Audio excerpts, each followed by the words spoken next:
Tahukah teman-teman, dalam perencanaan proyek penguatan profil pelajar Pancasila, kita cukup mengingat 5 hal berikut. Yang pertama adalah membentuk tim fasilitator proyek. Yang kedua adalah mengidentifikasi kesiapan satuan pendidikan. Yang ketiga adalah merencanakan desain, tema, menentukan topik, dan juga alokasi waktu untuk pelaksanaan proyek penguatan profil pelajar Pancasila. Dan yang ketiga adalah menyusun modul proyek. Dan yang terakhir adalah merencanakan strategi pelaporan dari hasil proyek. Pada tahap yang pertama, pemimpin satuan pendidikan menentukan pendidik yang akan diikutsertakan dalam tim fasilitator proyek. Tim fasilitator proyek nantinya akan merencanakan, kemudian melaksanakan proyek tersebut, kemudian mendampingi siswa dalam proyek tersebut. Pada tahap yang kedua, mengidentifikasi kesiapan satuan pendidikan.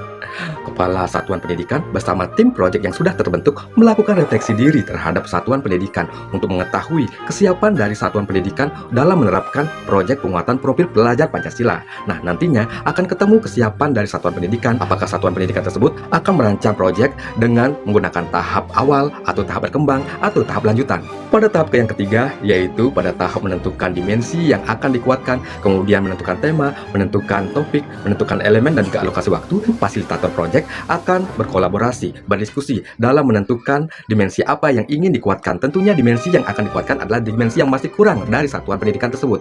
Kemudian mereka juga akan berdiskusi tentang elemen dan subelemen yang akan digunakan dalam proyek tersebut. Dalam menentukan alokasi waktu, tim fasilitator proyek juga akan mengidentifikasi pengalokasian waktu yang tepat. Apakah akan menggunakan penjadwalan secara reguler atau secara blocking. Dalam pengalokasian waktu pelaksanaan proyek, tentu saja kita harus mengacu pada kalender pendidikan. Di tahap yang keempat, yaitu menyusun modul proyek. Tim fasilitator proyek mulai merencanakan dan menyusun modul proyek yang akan diterapkan selama proyek berlangsung. Tentu saja dalam penyusunan modul ini, tim fasilitator proyek dapat melibatkan lebih banyak pihak dalam menyusunnya.